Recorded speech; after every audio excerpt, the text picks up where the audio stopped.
Izetaldiak.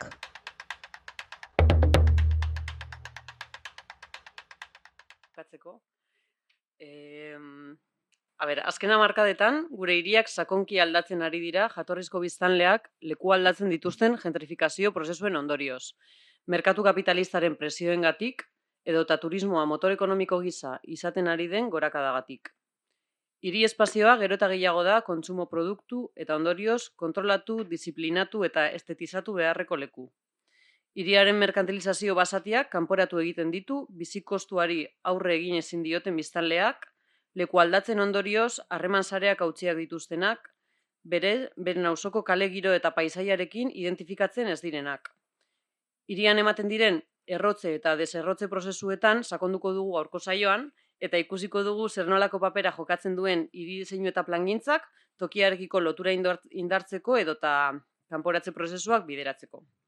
Orduan, aurkeztu gaituzte, ni Itxaso Larramendinez Tipi Kooperatibako kidea, eta hemen ditugu Olatz Grijalba eta Olatz Merkader, arratsaldeon. Eskerrik asko.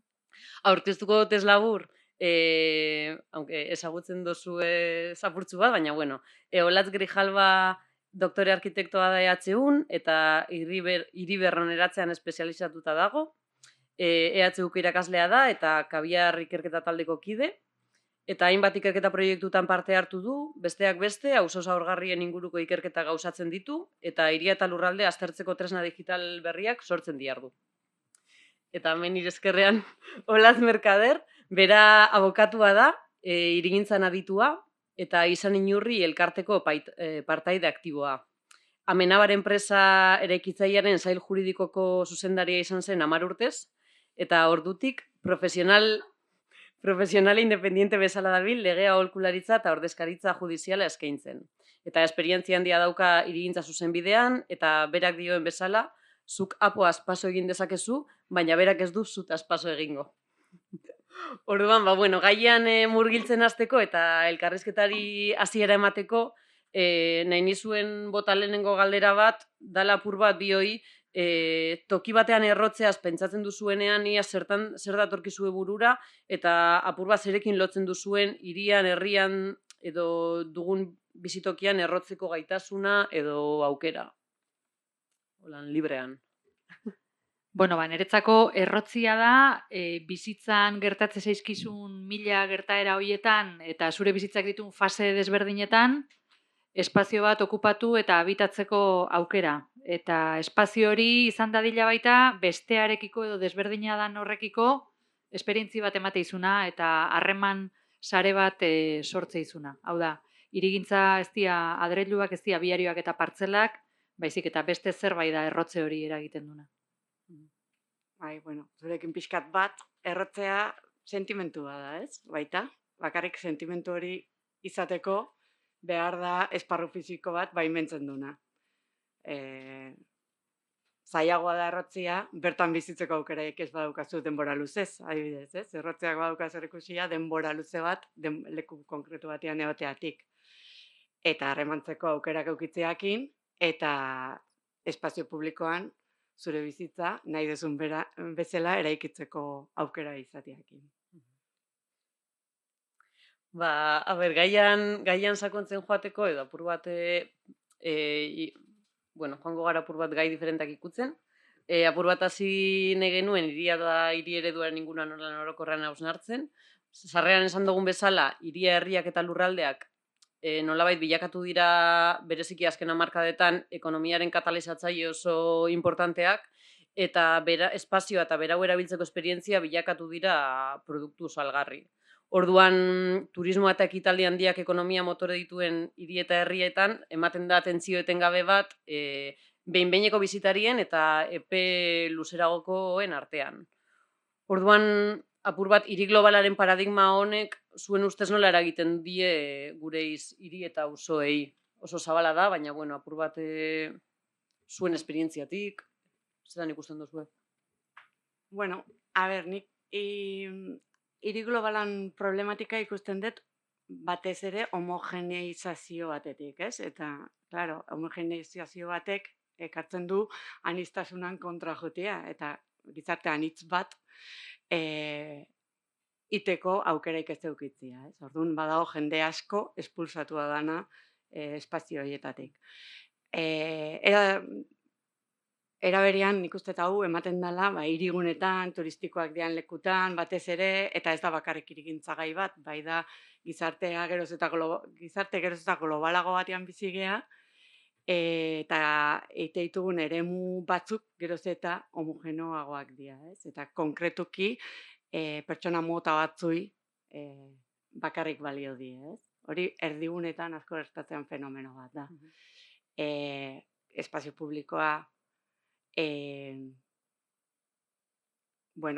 privatizatzen da, ez? Hor, nik adibidez, alde zaharrean pentsatzen hasten bagea, zer gertatzen da Konstituzio plazan, zeinentzat da Konstituzio plaza. Alde guztiak, fatxada guztiak gauza berdinako balio badute, danak terratza baldin badia danak pribatuak, eta eseri nahi duen edo nork pagatu inbar badu, ez? Hori da, netako hiri globalak dakarrena, eta orduan bilatu behar dira beste espazio batzuk askoz ere anitzagoak dianak eta beste aukera batzuk baimentzen dituztenak. Elkartzeko, esertzeko, jolasteko, edo zer.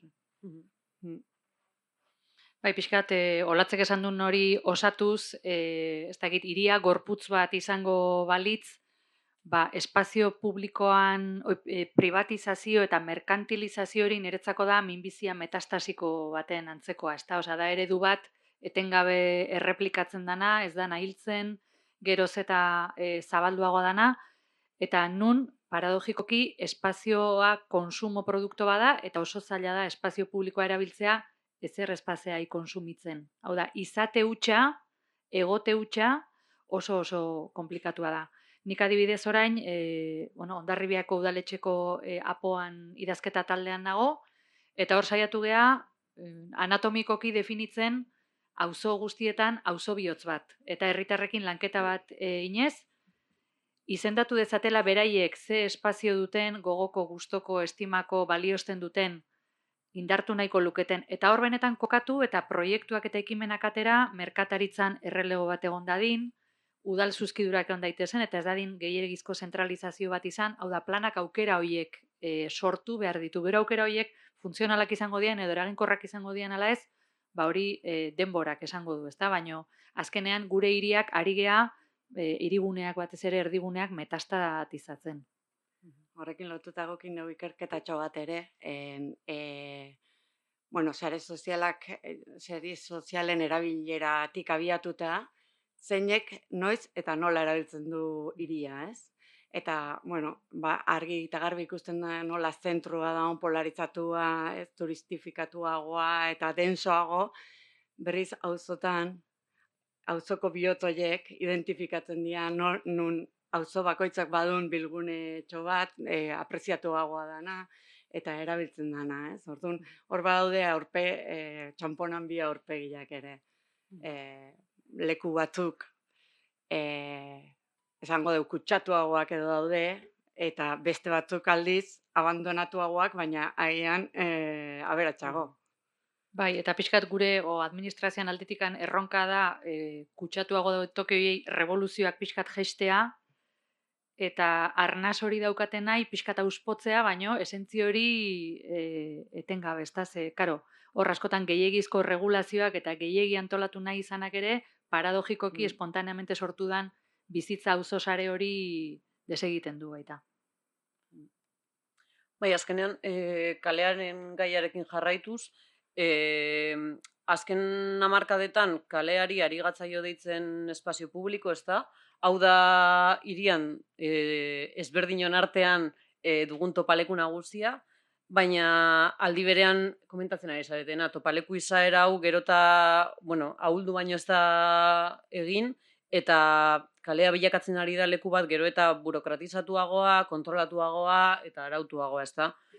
Eta honez gain, ikusten ari gara nola askotan kalean ematen diren elkartasun ekintzak edo ekimen autogestionatuak, gero eta gehiago ari direla kriminalizatzen, eta segurtasunaren aitzakiapean, ez da? Eta hor baditugu adibide, orain gitzi La Vueltaren pasoarekin, Palestinako genozida salatzeko egon diren protestak nola kriminalizatu diren violento izendatuz, edota hemen Donostin, adibidez, afari solidarioekin zelan ikusi genuen nola berauek oztopatzeko eta bebai kriminalizatzeko apur bat segurtasun faltarekin lotuz, eta nola egon zen horrela oso diskurtso nahiko reakzionarioa. Badirudi nolabait kalea irudikatu nahi dela leku arriskutsu bezala, eta nolabait normalitate kontsumista hori problematizatzen duten ekintzak nolabait eraso potentzial bat izango balira bezala.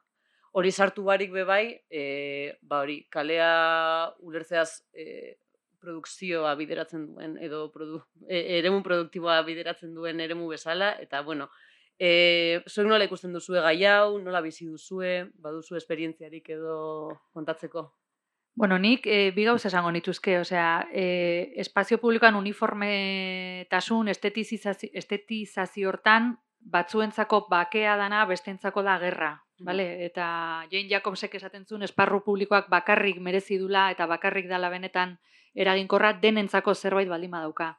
Neri personalki tokatu zitzailen partekatu dugu anekdota bat, gaixo nengon, minbizia neukan, kimioterapia dela eta, ikarragazko goragaleak eta botaka gureak izaten ditun, eta nere herrian, kalean, behin tokatu zitzaiten, botaka egin behar izatea. Eta etorri zitzaiten udaltzain bat, etzekin oso ondo nola harremandu nere gorputz buruz oilorrekin, eta esate ziten, eske hemen ezin dezu botaka egin.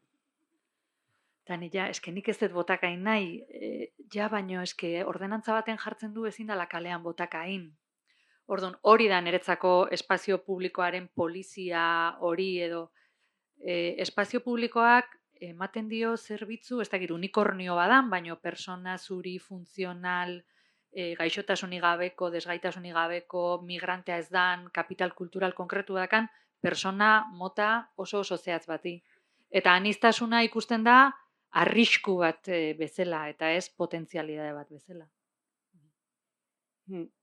Bai, horrekin lotuta ere, afari solidarioekin edo Donostin gertatzen ari da hau, bada horrelako egi asko handitu bat, bulo moduan bihurtzen ari dana, kaleak arriskutsuak diala, eta ez dakizea auzo eta ezintzela juntze nuen gauzara oso txarrak gertatzen jala, eta nik uste baita askotan diskurso hau erabiltzen da, saltzeko, ez, behar dula izan kaleak era konkretu baten. Eta ez bada hola, bildurra ematen dula eta eraldatu behar deula, ez? Eta, nahiko salagarria irutzen zaik kaleko afari solidarioekin gertatu zana, ez? Behingoz batzuk mobilizatzen dira, elkartzen dira, azten dira arazo batei pixkat behaien kabuz aurre egiten, ez? Eta hola gero batean, lehen justu Koldok Telleria hortan ibiltzen da, eta nire lankidia da, eta berekin hizketan honi buruz, eta esatezian, aldezarrean, bat kalea hartetzen bada, bizilagunen bat, eta eseri nahi badu, ez dago ez da banku bat, da on banku bakarra, da, hortxe justu liburutegiko sarreran dauden eskailera horiek, non eseri zaitezken. Eta justu hor, ematen dira afari solidarioak, ez? Justu hor gauzak gertatzen dira, beste gauza batzuk, desberdinak dianak eta beste kale batzutan gertatzen ez dianak, ez? Orduan, bai, begirada hori badago edo bai nahi da sartu, ez? Arriskuana, baina lehen ere onga hitzeiten, arriskua gerozta gehiago da edo gerozta gutxiago arrisku reala zein da, eta ze arrisku perzibitzen dugu, ez? Hor ere, Bai, niri personalki oso problematikoak iruditzen zaizkit, uste Bilbo hirian kasuan zala, arriskua zan kezka nagusien herritarren artean, inkluso etxebizitza arazoan gainetik. Orduan gainea, infunditu nahi duten bildur horren atzetik zer dago, presentzi polizial gehiago, kamarak, segurtasun sistema pribatuak, okupak sartuko zaizkizu etxea, ikaragarrizko bola handia egiten da, eta nik berriro Jane Jacobs senyora maravilloso hori parafraseatuz, segurtasuna begiek emateute kalean, ez poliziak eta ez kamarak. Kale seguruak nahi baitugu, kale biziak behar ditugu. Baina, karo, kalea baldin bada A puntutik B puntura iragateko zona bat, nun ezintzean eseri, ez daukasun iturri bat, ezin dezun gonbitua bota lasai, behar baldin badezu, nekez izango ditugu kale seguruak. Eta apur bat guretik edo irigintzatik nola, guretik dinot apur bat gure profesioetatik, apur bat ona dakargun lekutik. Irigintzatik nola erantzun diezaiokegu uste dozue apur bat honi, edo ze estrategia bideratu ditzakegu jendeak sentitu dezan kalea leku gozagarri eta eroso bezala, eta ez apur bat pentsarazi nahi diguten leku arriskutsu eta egotea ezinezko den leku hori bezala, ez da? Ez da galdera hau. Ja. Guztiz erresa, Nik ere ez daukat erantzunik, Ez dago erantzun zuzen bat. Egia esan da, lehen aipatu deun bizigarriak dian espazioak nola mantendu erronka bat da. Ze badakigu edozein auzotan igual, bueno, auzo periferikotan batez ere, ez? Igual badago errotutako gizarte bat, badago espazio publiko bat funtzionatzen duna, baina ez dago egoera honetan. Orduan esku hartzeak ere askotan honea txarrea bideratzen zaitu. Bueno, ez da erresa. Nik uste, egin behar dituguna da, espazio publiko anitzak, homogeneizazioan kontra doazenak, horrek aukerak zabaltza ditu, beti.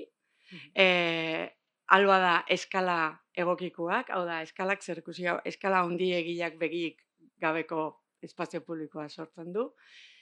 Eskala txikiagoko batek jasotze zaitu, ez? Hor, gelditzea gonbidatze zaitu. Eta gizarte bat segurua edo errotua izateko, nahi eta nahi ezkoa da elkartzia, gelditzia, eotia, jendeakin hitz egitea. Orduan, gero zein dan diseinu edo plangintzatik egin daitezkeen gauza zehatzak, baina nik uste bi gauza horiek eskala eta bestia jasegiz esan. Anistasuna, hori da, espazio anitzak izatea, eskale guztiak ez daukate berdinak izan barrik, plaza guztiak ez daukate zetan berdinak izan barrik ze, baina pertsonek ere horrela aukeratzeko aukera aukitzia oso garrantzitsua da, espazio publikoa erabiltzeko. Baita, gero nire biografian esan dezuten bezala, ni 10 urte zeon nintzen oso konstruktora importante eta handi batian lanian, eta han irigintza itezanean logika bakarra zan, etekin ekonomiko ahalik eta hundiena lortzea. Ja, espazio publikoa zan, ez dakit nola esan, bigarren mailako subprodukto bat, edo, bueno, nolabait bloke horietara iritsi behartzen jalako, baina ez zitzaion horri inolako begiradai jartzen. Orduan nik uste 21. mendeko irigintzan erronka badala, konplexutasun hori biltzia. Bai generoa, ingurumena, hainbat auzo sare horiek, bertan daun soziologia auzoak berroneratzen ditugunean, hori dena kontutan hartzea. Osea, irigintza lehen zan, biarioak eta partzelak. Nik uste hori irauli behar deula, eta esan, bueno, hemen garapen berri bat itea baldimanoa, edo hau berroneratzea baldimanoa, goazen iraultzea narratiba hori. Ze behar du hemen komunitate batek, komunitate izan alizateko, eta gero horren inguruan eraikiko dikotugu blokeak, eta ingo dugu egin behar dana, eta izan beharko du bideragarri, eta jasangarri, eta guzti hori. Baino, nik uste begirada irauli beharko gendukela zentzu hortan. Eta baduzu zuek inguruan, eguneroko bizitzatik, baina apur bat, espaziorik buruan kaleren bat, edo auzuneren bat, edo kale edo plaza espezifikoren bat, apur bat honen adibide izan daitekeena? Bueno, ez da, ni zarauztarra naiz, ez dakit esan deten ja altura ontako, baina asko gustatzen zait hondartza. Hondartzan kolore guztitako, tamaina guztitako pertsonak ikuste dituzu, batzuk piknikiten, besteak musika reggaetoiakin, besteak teknoakin, nagusia, gazteak, eta nabaritzen dut, zarauztar peto-petoen artean, igual ikuste dituztela beste kolore batzutako, jatorri batzutako pertsonak, eta esatu dute, eske hauek hondartza desberdin erabiltzeute. Eta esatezu ze ondo, ez da? Ze ondo? Hori pentsatzen galdera honen inguruan, eta danai pega bilatzen izkien leku guztiai. Zena ez da gauza bada ni eroso sentitzia, eta gero pentsatzia egokia dela espazio hori, ez? Ni erosotiak ez du esan nahi. Hombre, nahi alderatzen jartzen manaiz, claro, San Telmo museo inguruko espazio horrek adibidez, Konstituzio plazan kin alderatuta, iritsi zait, asko ze aukera gehiago zabaltze ditula, ume jokoak daude, baina goian espazio zabalagoa dago korrika edo dantzain nahi dunantzat, era berean tabernatxo bat dago, zuk zerbait hartu nahi badezu, edo komuneagun nahi badezu, edo, bueno, anitzagoa da. Orduan, bata bestian aldian alderatuta iritsi zait, badagoela diferentzia, ez? Eta lehen esaten nuen, aniztasun hori jasotzen duen eskala desberdinak mailakatua dago, zatikatu egiten da espazioa, eta, bueno, ez dut esaten horrekin perfektua da nik espazio hori, baizik eta eskaintza ditula aukera gehiago, behintzat. Eta kontrara, igual lekuren bat, lekurikutuko zaizu baino gehiago, baina, bueno, apur bat errotzea da gaia, ezta? Ba, hori ez du, deserrotzea edo sustatzen duena, edo egoeraren bat kalean, edo hiri eremuren bat. Apur bat problematika hori mai gainean dagoena. Hau amona zebollitismo puntu bada, bale? Baina adibidez gure herriko gazteek juten dia Mercadonara 3 napolitana 0,60 eta jartzen dia hor aulkitxo batzutan kanpuan, gaina Mercadonako Juan Roch Satanas bezala oso argia da, eta jarri du hor mikroondasa, eta hau eta beste, eta esatezu joe. Mercadona bateko gune hori bihurtuko da gure gazteen eta nerabeen plaza, osea, ez dakagu beste ezer gazte horiei eskaintzeko? Ba, nahi horrek kriston askurea eragiteit, baino egia esan galdera pila baditut, baino erantzunik ez dakat bat ere.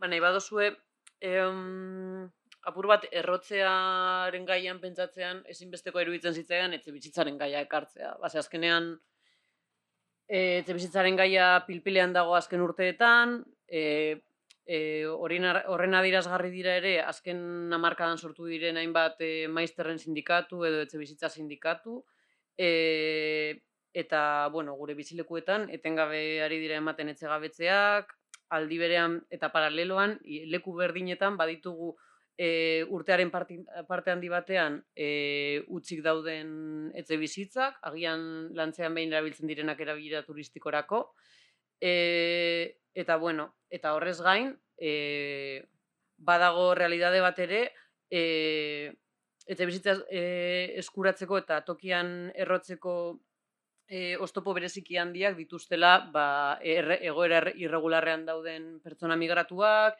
edota kontu arrazistengatik alkilerra lortzea ezinezko duten hainbat pertsona. Orduan, apur bat, etxe bizitza duen baterako sarrera eskubidea omen da, baina nik nire buruari etengabe galdetzen diotea, jabetza nagusi den gurea bezalako testu inguru batean, ea benetan posible den eskubide izatea etxe bizitza. Ez dakit, nik galdera hori buruan daukat etengabe. Eta apur bat zuri Olatz, zuk hurbiletik ezagutzen duzu Hondarribiko errealitatea, aholkulari zabiltzalako udalarentzako, eta bai galdetu nahi nizun apur bat zer nolako egoera dagoen bertan etxe bizitzaren eskuragarritasunaren inguruan, ze bueno, Hondarribi ere bada leku bat oso turistikoa izan dena eta badena. Bai, bueno, Hondarribin etxe bizitza egoera katastrofikoa da, hor azterketa bat egin da, eta 25 urtetatik 40 urtetarako belaunaldi baten herena galdu da. Ikusi da, 3 urtero 700 biztanle galtzen ditula Hondarribik, eta biztanle kopurua oro ez da jaisten kanpoko beste biztanle batzuk, perfil sozioekonomiko jakin batekoak, doazelako bertara bizitzera. Ordun, Hondarribiako hirigintza eredua gainean niri personalki oso estimatua da bertan, eta hemen Hondarribiarren bat baldin badago, ba igual ez naiz bizikatatzen hemendik. Baina da urbanizazio pribatua, piztinarekin, esitua, kriston langakin, eta gaina horren barruan daukat nire terraza gaina pribatua, eta da oso itxia, oso bildua, oso arresitua da hiri eredu hori. Orduan, bertan gaina falazia bat zegoen, eta falazia hortan zen, etxebizitza parke publiko bat egin alizateko, etxebizitza pribatu pila bat egin behar diala. Eta noski, sustatzaile pribatuek egiten dituzte, beraientzako etekin ekonomikoa handiena suposatzen duten, Beverly Hills estiloko promozioiek, ezta? Planean saiatu gara iraultzen, eta area eta sektore bakoitzean bere etxebizitza publiko zuzkidura betetzen du orain planak, eta lantzen ari gana da, ze nolabaiteko krisialdi immobiliario honek kendu diguna da baita beste etorkizun batzuk irudikatzeko gaitasuna eta beste era batetara bizitzeko gaitasuna. Orduan, lanketa batian gabiltzan, nun jorratzen ari gean alokairu eskuragarri figura edo erabilera lagapen kooperatibak, nun norbanakoa ez dan sekula etxe bizitza horren jabe izango, baizik eta ordainduko du erabileragatik eta ekarpen batin beharko du, baina horrek errotazioa eta mugimendua ere albideratzen ditu. Orduan, Hondarribia bezalako krisialdi larri batek, bizidun herri batek, konponbidea ez da alokairu sozialesko etxebizitzak eraikitzea, edo ez dakit, polikromikoa izan beharko du soluzioak, baina hor, politikarien borondatea behar da, eta baita beste etorkizun bat imaginatzeko gaitasuna. Bai, da bide horretan apur bat sakontzearren, apur bat ze zailtasunari zarete topatzen, eta bai ze aliantza. Bida, alde batetikan, ni 1989an partaidetza prozesuak eta hasi ginean egiten plangintzan oso eszeptikan itzan. Nik pentsatzen nun nik dena nekila, orduan neri ze esango zian herritar batek, nire disiplina teknikoa izan da. Kriston baino de humildad jasan dut urte guzti hauetan, orduan, aurrenengo gauza da herritarrak entzun. Eta herritarrak benetan prest daude bustitzeko eta proaktibo izateko. Kontua zein da? Ez da hirigintza bakarrik. Astentzea ikusten esaten dudalak, partzela hau lagako diogu kooperatiba bati eta izan dadila erabilera lagapen kooperatiba bat. Hor badago ekosistema oso bat hasi fiskalidadetik. Eta bar, olako ereduak penalizatzen dituna. Orduan, entzuten dianean, oain entzungo zenuten, lurzoru lege aldatzera dijoala, eta etxe bizitza arazoa, produkzioa arazoa dela, kuantitatiboa dela, edo arazoa dela, VP estandarra gehiagia dela, hori da egi bat erdizka edo gezur bat erdizka. Hau da, beste eredu alternatiboiek albideratzeko arkitektura oso bat sortu behar dugu, nun fiskalidadeak laguntzen duen, nun laguntzen zaien olako kolektiboei administrazioarekin harremantzen, eta hor, kriston prozesua dago egiteko, eta nik ez dut uste inor ari danik hortan lanean. Esan behar dut. Alko ligukete ditzi guri. Bai.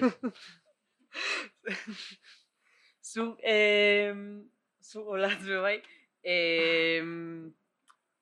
apur bat zure esperientziatik eta apur bat zure jardun bidera gazlotuta, apur bat askotan lehen aipatu dozu, etxe bizitzaren problematika hitz egiten denean foka jartzen da hirien auzozentrikoetan, ez da, apur bat turismoak eta ekitaldi handien logika honek gehien zuzenen eragiten duten noienetan, baina zuke esperientzia handia daukazu berroneratze beharrak dituzten auzoetan lanean, askotan geratzen direnak apur bat fokoetatik at, eta bai galdetu nahi nizun problematika honek zelako eragina daukan auzo periferiko horietan, eta zein da auzoien errealitatea etxe bizitzarako eskubidari dagokionez?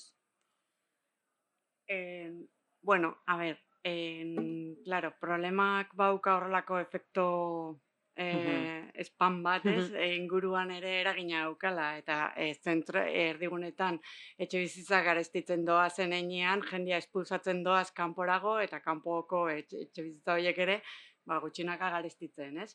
Baina, bueno, egia da, arazoa bestelako bat dala, eta batez ere, periferiak eta periferiak daudelako. Daudelako periferiak ondo konektatuak daudenak, zerbitzu onak dauzkatenak, herrigunetik gertu, eta horiek askoz ere erresago igotzen dira prezioz izango dugu, edo igotzen dira kategoriaz, bere alde txar eta honekin, claro, bertan daudenak ere askotan ez baukate pixua propiedadian, ez? Baita espulsatuak dira. Eta gero daude beste auzo batzuk, zaurgarriagoak edo zaurgarrienak diala espulsatutako jende guzti hori jasotzen dutenak. Eta horietan dinamikak desberdina dira. Norbaitek lortzen dunean ja pixkat auzo hortatik irtetzeko aukera alde egiten du, hori da kontua. Orduan, errotze hortan ere, nola dinamika hauek aldakorrak dian, orain, gero ez da lortzen sare bat sortzia, zerbitzuak ere askoz itxarragoa dira, ez daude konektatuak, askoz ere getifikatuago. Hor, hain badaude, izango dugu programa bereziak, berronerak eta programak, auzoak konkretuki berritzeko, pixkat bertatik laninda, auzoko ofizina bat sortuta, oraindik nire ustez engranaje asko behar du, normalean orain arte izan dira goitik bera etorri dian ofizina batzuk, auzoan eroitzen dira auzo hori aukeratua izan dalako, eta eroitzen dira bomba bat bezala, eta auzotarreko oraindik ez dute gehiegi bere sentitzen, Baina, bueno, denborakin, sortu badaiteke sistema bat nun lagundu, claro, auzo horiek ez dira behaien kabuz irtetzen dinamika hortatik, ez? Orduan behar da laguntza publiko bat, ez? Orduan, bueno, laguntza hau baldin badator, auzo hortan ofizina bat txertatzetik, eta ofizina horrek lan egiten badu, auzo horren komunitatea sortzen, eta handik eratorritako proiektuak aurre eramaten, ez? Eduki dezakete aukera bat, baita bertan daudenak pixkat gehiago mantentzeko, eta etxe bizitzan arazo horrei bertatik aurre egiteko. Zer gertatzen da momentu honetan etxe bizitzan berritzea dela berritze energetiko hutsa. Eta igogailu bat jarri daiteke irisgarritasuna bermatu, aitzaki, eta gero isolatzaile termiko bat fatxadan inguratzailean, eta ez dijoa gehioa, ez? Horrek esan nahi du, askotan bertan daudenak ere obrak ezin dituzte pagatu, orduan 100% subentzionatuak dira, hori ere arazo bat da, eta ez badea behaiena etxe bizitza gainea, alkilerrak, alokairuak igotzen dira pila bat, ez? Orduan, bueno, ez da beste arazo mota bat da, eragina dauka zentroan gertatzeanak, periferietan gertatzeanakin, baina soluzioa netzako askoz ere publikoagotik izan behar du, lehen etxi beharko liak, ez? Esango dugu auzo horiek, eta azpitik edo ikusita nola mantendu komunidade hori hor espulsatua izan gabe. Hori joan nahi galdetzera, azkenean, arago joatea edo zure ustez zer litzateke, zuk aipatu duzu batez be gaur egun dela efizientzia energetikoko neurri arkitektonikoak, ezta? Eta aburua zer nolako lanketa hori hobeto egiteko nola egin zitekeen? Bueno, guk berroneraketa hitz egiten deunean, ez dugu hitz egiten etxe bizitza eta eraikinetaz bakarrik. Berroneraketa batek izan beharko luke integrala, eta integrala dan momentutik eduki beharko lituzke dimentsio guztiak. Ez? Etxe bizitza bai, noski ez, claro, etxe bizitza da zure nukleoa, ez? Konfiantza maite izun gauzatako bat. Baina gero badaude zerbitzu batzuk, konektatua egon bartzea herriguneakin, eta gero guain arte hitz egin duen espazio publiko horrek ere izugarrizko eragina dauka. Guain, espazio publiko hori ere nola eraldatu, ez? Badator urbanizazio plan bat, diru bat daukaulako urtebeten gastatu behar deuna, eta orduan udalak gutxi gora bera painatzen dut azera berriak eta harrapalak jartzeizkigu, edo eraiki dezakeu proiektu bat, nun auzoa sentitzen dan parte. Ez? Bizka parte hartzaileak. Bai, de hecho Hondarribin auzo bat dago Mendelu izena duna aeroportutik oso gertu, eta izango da Euskal Herrin aurrenengo birgaitze berroneratze adibide, eta hor, bueno, udalean sartu ginean gogotsu esan gendun, benga, hau birgaituko deu, diru pila bat jarrita, eta konturatzezea, uholde arriskua dauka errekagatik, uholde arriskua dauka klima aldaketagatik, aeroportuko zortasunak eragin iten dio, errepidea dauka, ez dauka bidegorririk, espazio publikoa inexistentea da, izan zen plangintzai gabe garatutako zerbait. Eta esatezu, benetan dakagu gibela esateko hemen zerrein behar dan, orduan, pauso bat atzera. Venga, plan berezi bat idatziko dugu, eta horretarako opengela hortan, arkitektuak eta abokatuak eta ekonomialariak egoteaz gain, ikuspegi soziala oso indartua daukagu. Eta hasierako fase bat jarriko dugu martxan, nun 6 hilabetez, auzoakin elkarrizketan egongo gea. Ze, karo, baita bertan bizidan perfila da, edadetua, zaurgarria, baliabide ekonomiko gutxi dituna, orduan, elkarrizketa hortatik, ea zer ateratzen den, espazioak ematen duen guztia horrekin, ze bere muga izugarriak ditu. Baina nik uste, importantea dela, bai, administrazioa bide lagun, baina administrazioa ez da soluzio magikoak ditun persona oro jakile bat, osea, ez. Osea, apaltasunetik baita administrazioan gerturatze hori zera. Adibidez, Mendeluko kasuan, urte luzez esan zaie desjabetuak izango ziala aeroportuko pista ampliatzeko, gero errepidea zabaltzeko, gero ez dakordun, dagona da administrazioarekiko ikaragarrizko konfiantza falta. Orduan, hori ere, 50 urteko utzikeri bat ez dugu rebertituko 4 urtetan. Orduan hor ere, kriston lana da eta maitasun askokin inbehar dan lana. Azkenean, aipatzen, segitu, Zentzu barkatu. hortan badaudela sociedades urbanísticas de rehabilitación erderaz, esaten dena zur, asko daude lan oso ona indutena herri askotan, edo Zurbiza dago Bilbon, edo daude DBG-sakoak Eibar inguruan, Oarsoaldean ere badago, ez? Eta, claro, zer gertatzea da oso gauza puntuala. Baina badago jendea esperientzia handikua eta trajektoria handia daramana. Orduan, bueno, hor ere badaude baliabide batzuk, igual aprobetxatu daitezkenak.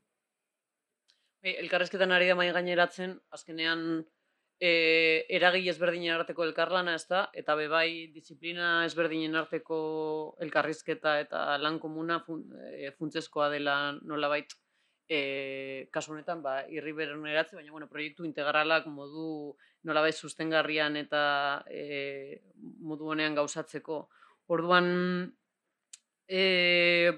apur bat honetan sakontzeko, zelako espazio eta elkarrizketak uste duzu sortu behar direla apur bat hirigintzaren artean eta beste disiplina eta esparruen artean. Bueno, nik uste, tamalez, administrazioan ikuspegitik behintzat esaten dute. Geroz da joera gehiago dago, bakoitza bere bulegoan sartuta egon, eta beste guztiekin ez harremantzeko, edo adibidez hirigintzan sektorial askok bere arloari begiratzen diote, guri uran esaten ziguten, Mendeluko auzotar guztiak hortik atera behar dira.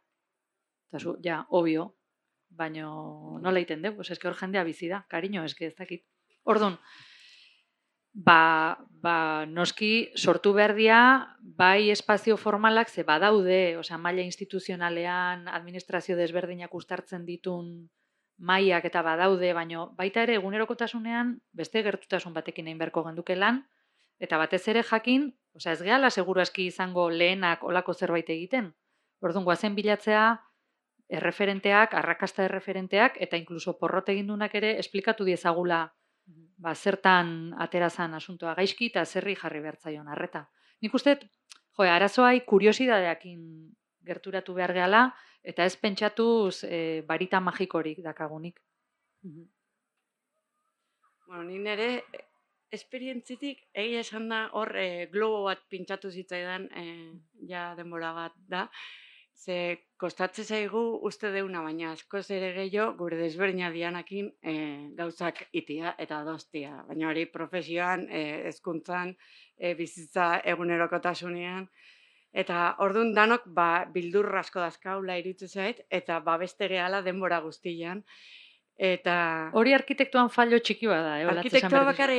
Bai, zeni abokatua naiz, eta arkitekto askokin iten dut lan, eta nik arkitektuai zapata korrida bat zer dan ez dio diskutitzen. Baina beak niri lurzoru legean 30. artikulan interpretazioa, bukaeraino. Orduan, arkitektok, relajatu zaitezte, eta guazen denon arten, entzun, pentsatu, eta gero ja... Bai, baina ez zait iruditzen arkitektuena bakarri danik, baina bueno. Igual nire kasuan bada hola tokatu zaitelako. Tekeo pertsonen oso araberakoa ere bada, eta egia da gaudela gizarte baten, gero bakoitza bere kasilitan, da gero ez da espezializatuagoa gea, eta gero. Eta klaro, honek suposatzen du justu kontrakoa, ez? Bueno, zu izan zaitezke espezializatua, baina bartzea dispuesto pixkat flexibilidade minimo bat malkutasun bat eukitzeko, eta pixkat generosua izan behartzea, eta entzuten jakin.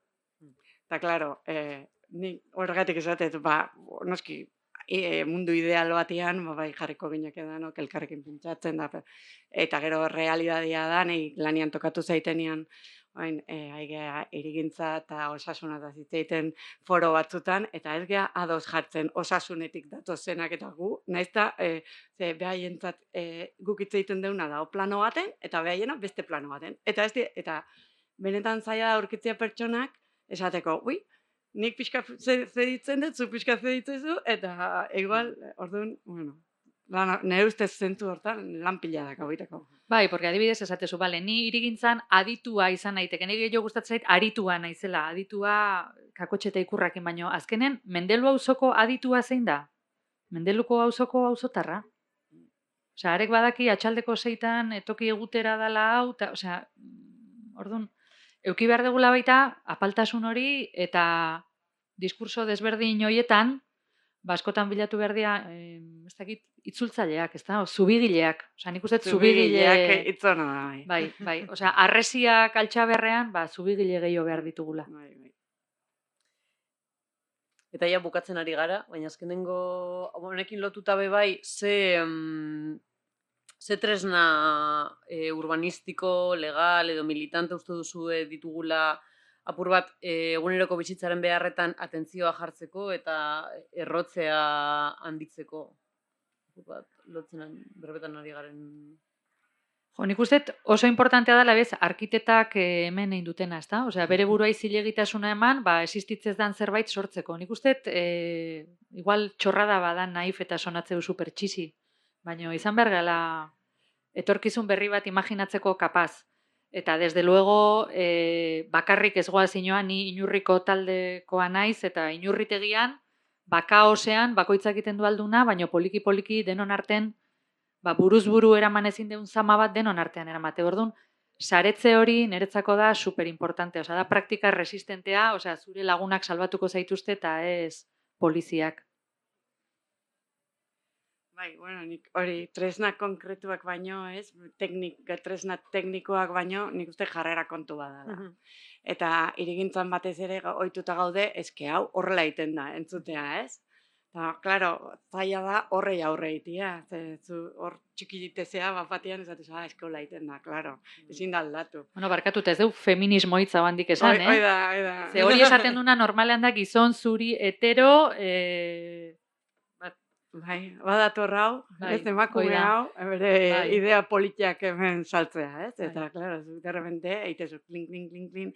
Orduan, bueno, bai, hemen eskolatik nahi tokatzen zaitenagatik ere, eta generazio berriak ikasten daudenetik, ez? Nik esateiet, gauzak desberdinin beharko dira, eta jarrera desberdin bat euki beharko deu etorkizunian. Hori da, tresna. Tresna da jarrera bat, jarrera aldaketa bat. Bai, eta jarrera hori kuriositatetik, ez da, eta igual, ja urte batzuk eta esperientzi batzuk ditugun profesionalak, entzun diskurso berri eta interpelatzaile horiek, eta batzutan askuria emateigu, porque, imaginatu ni Amenabarreko enpresa bateko gerente nintzen, pues, hortik ere atera daitekela, osea, gauzak bestera batera egin daitezkela. Eta azkenengo galdera, apur bat hasierara itzuliz, zuen ustez posible da nolabait bizikidetza orekatu bat garatzea hirirako eskubidearen eta espazioaren merkantilizazio prozesuen artean, hau da, tentzio hori, ez dakit, nola bizi oreka horretan? Zaila da, gukoen lan indeu hemengo Gipuzkoako merkatarien elkarteakin adibidez, ez? Eta haiek burrukatzen dute egunero hor jute jauzo komertzio lokalai, nola lagundu. Eta hor, klaro, ematen nahi dira, relebo generazionaleko arazo pila bat, nahi dira ematen desberdin erosten deula danok, ze danok dakau klik bat eskuan erosteko, dakau kaliak aldatzen nahi dira, osea, gauza pila eta nahi dira aldatzen, orduan, eta tentzio horik ezta handiagoa da, hauek esate zuten, adibidez, joera nabarmena da hola, hacia la ozialización, deitzezu baten behaiek, ez? Gero ez da taberna eta restaurante gehiago daude, ze, klaro, horrek emate du dirua. Taberna eta restaurante hori gaina dia hauek frankiziak, eta gaina dazkate espazio zerbitzari pila bat, almazen itxiak, kaleai ez dienak ezerra aportatzen, Klaro, hori da sistema kapitalista baten funtzionamentu bat gelditzea ez dela hain erresa, ez? Nik auzo bihotzeta berriz. Auzo bihotzak izango dira. Bai, hoi da, eta azkenean da ikaragarrizko funambulismo ariketa bat, ez da, eta beti tentzio hortan. Ze, karo, azkenean, merkataritza gainbera baldin badijoa, gure erosketa ohiturak eta aisialdiko ohiturak aldatzen badaz, gugea baita horren eragile. Orduan, oso aldeko, gauza panketa makarrak baimeni gabe egiteko gaina. Oso. Itziko dugu, bale? Bukatzeko, errotzea handitzea da ezinbestean kapitalaren logikari aurre egitea eta bizitzen eta espazioen merkantilizazioaren aurka jardutea. Deserrotzea eragiten duten politiken aurrean, herritarrok baditugu tresnak eta estrategiak merkatuaren logikei aurre egiteko eta gure bizitokien ekosistemen parte aktibo izateko. Eta estrategia horiek apur bat zuek aipatzen joan zareten arira ere, nahita ez pasatzen dira hurbil ditugunarekiko harremanak lantzetik, elkarrekin antolatzetik eta ulertzetik ondokoa dela lekuan errotu eta bizitza on bat garatzeko ezinbesteko kide. Orduan, segitu dezagun ondokoekin horrelako gai hitz egiten eta bakoitzago dugun lekutik eragiten. Eta eskerrik asko eta beste batera arte.